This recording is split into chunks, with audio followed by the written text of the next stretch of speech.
Good day, everyone. We are so blessed and we are so thankful because we are here right now and we will talk about servant's heart. And lahat po tayo merong puso. And I know po bilang isang Pilipino, hindi mahirap to serve others. It's because nasa puso ng bawat isa na talagang we are willing to serve others. And alam niyo po, isa sa mga nakikita ng ibang bansa sa atin or ng mga foreigner sa mga Filipino ay we have a heart to accommodate, na sinasabi po ng lahat ay napaka-hospitable po natin. So, yan po na ngayong araw we will talk about servant's heart. Hindi po na maging servant po tayo na slave, but we are here willing to serve others. And dito po sa biblical principle na tingnan po natin, even our God also served His people. In the book of Mark chapter 10, verse 42 to 45, Jesus called them together and said, "You know that those who are regarded as ruler of the Gentiles lord it over them, and their high officials exercise authority over them. Not so with you. Instead, whoever wants to become a great among you must be your servant. And whoever wants to be first must be slave of all. For even the Son of Man did not come to be served, but to serve and to give His life as a ransom for many." We see here that the principle of God, or the biblical principle of serving others, it's totally different from the mindset or the principle of this world. Yung sa mundo, kung nasa high position ka, ikaw yung tinitingala, all the glory is sa inyo.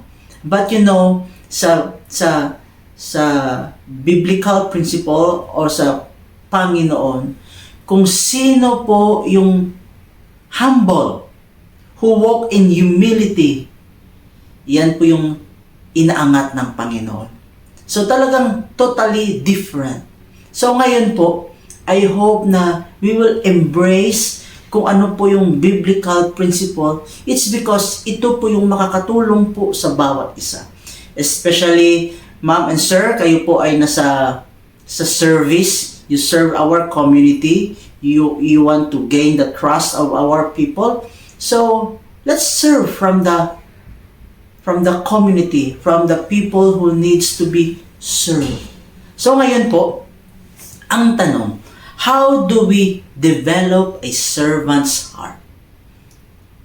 'Di ba? Kung tingnan po natin, paano natin ma-develop yung puso na willing to serve others? So maybe we have so many opinion, or maybe we have so much things na alam po natin kung anong mga na gagawin. Pwede po natin yan mag-check sa like ChatGPT, or kung pwede natin po matingnan din po sa ating paligid, or mga anong observation po natin yung tamang gawin. But I would like to share with you this principle. It's not na makukuha natin sa kung saan-saan. It's because this is a biblical principle. Minsan, we think that this principle it's not applicable in our service. It's not applicable kung saan po tayo na field. But you know, if we will just believe and trust in this principle, talagang we will experience, we will see how God works in us if we obey in this principle. First, I would like to show to you, remember, it starts in your heart. Alright? So, first, seek humble service rather than high honor. Kung tingnan po natin ang mundo, they want to be the number one. They want to be on the top. They want to get all the glory. Yan po yung mundo. But yung tinuturo ng Panginoon sa atin, from the Bible standard na that's very applicable po kung saan po tayo, that we have to be on the bottom. Ibig sabihin po, we have to humble ourselves. We have to walk in humility. Alam niyo po, ma'am and sir, especially kayo po bilang isang pulis, you are a public servant. Yung tawag doon, public servant, it means we have to serve others. You have to serve others. Hindi po na the people will serve the public servant. Alright? So, yan po. It means we should have the heart na willing to give all our best in order to cater the needs of the community, the needs of the people. So, yan po. Akala natin, minsan kasi, bilang isang public servant, the people, the community will look at us and kung ano po yung matulong ng community sa atin. But no, we are the one who will take initiative to help people, to help the community. So, ano po yung kailangan po natin? Huwag po natin tingnan ang community. We have to look on ourselves. That kung ano po yung dapat i-develop po natin. So, tingnan po natin, we have to seek humble service rather than high honor. Let's lift up the community. Let's lift up the people, not ourselves. So, yan po, number 1. Number 2, be willing to serve others. Alam ko po na bilang isang tao, talagang palagi natin inuuna yung sarili natin. Di ba? Palagi natin tinitingnan yung ating sarili.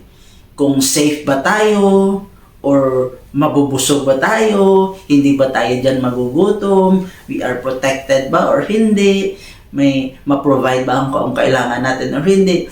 In times of like example, accident, or in times of kung ano may mga mangyayari sa paligid, we have to check ourselves first, di ba? But you know, I would like to remind each one of us, especially po ang ating mga public servant, especially sa PNP, that we have to be willing to serve others. Alam niyo po na I really appreciate you all dahil in times of merong mga bagyo, in times na merong mga kalamidad, sometimes po nang doon po kayo nagre-responde. Minsan wala kayo sa presensya ng inyong mga pamilya.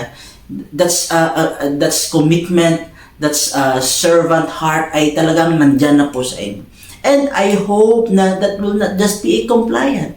And I hope that will be makikita po sa karakter ng bawat kapulisan. That we are willing to serve others na walang may hinihingi na kapalit. But, you know, totally we can give our best by serving others. That, you know, alam niyo po, isa sa mga example po natin sa Bible, ang ating Panginoon Hesukristo mismo.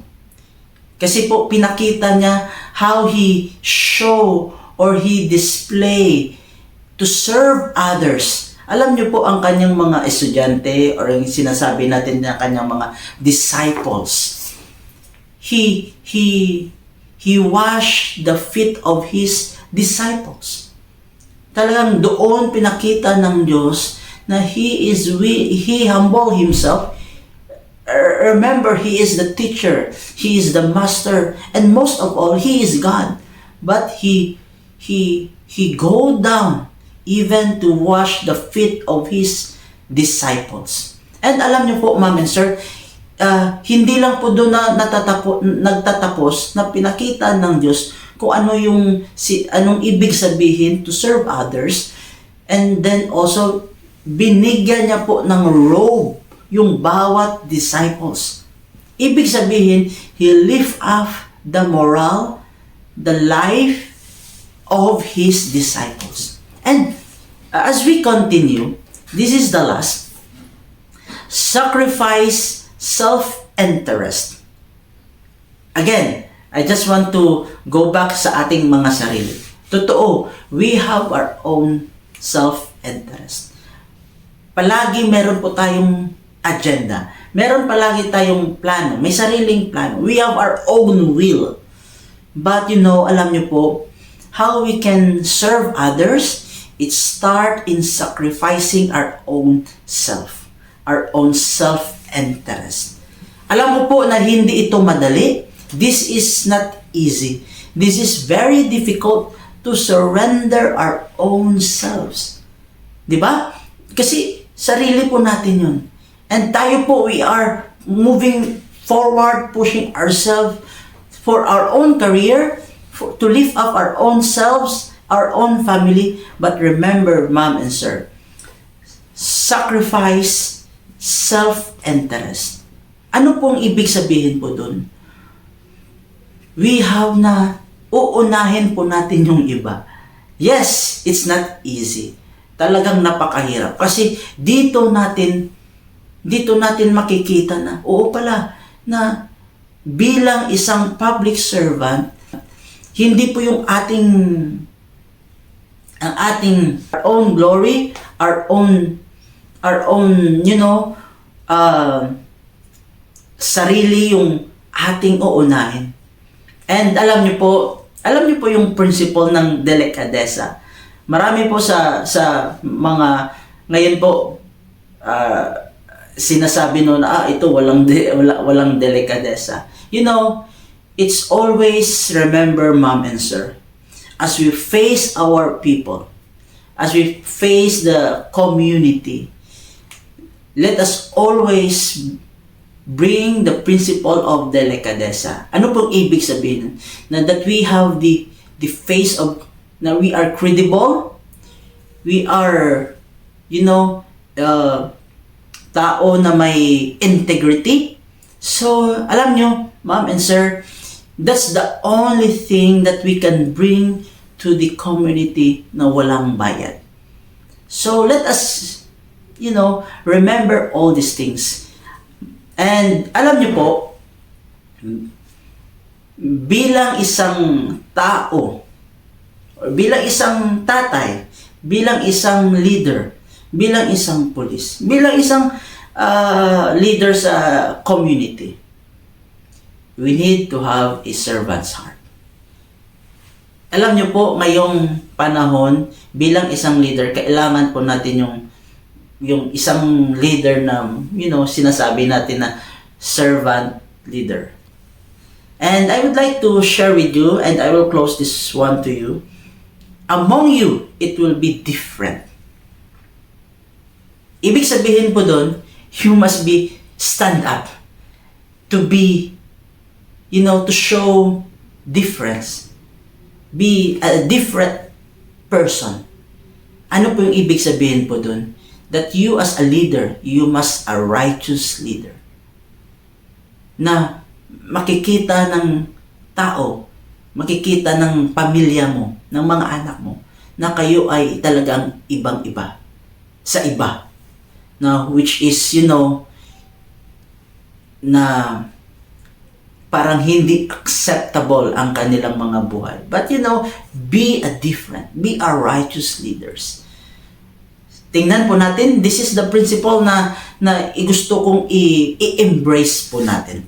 Those who are greatest among you should take the lowest rank. Yan po yung sabi ng Lord. Yung mga tao na umaangat ng kanilang sarili, ay darating ang panahon na sila ay sa baba. And those leaders should be like a servant. Ano pong ibig sabihin? Na tayo as a leader, if we will just humble ourselves, we will just walk in humility with a servant heart, tayo po yung, the Lord will make us number one. Tayo pong iangat ng Lord. I hope this message will help us in your journey bilang isang pulis, bilang isang tatay, bilang isang Pilipino. And and bilang isang tao na naniniwala sa Panginoon. Maraming salamat po. God bless everyone.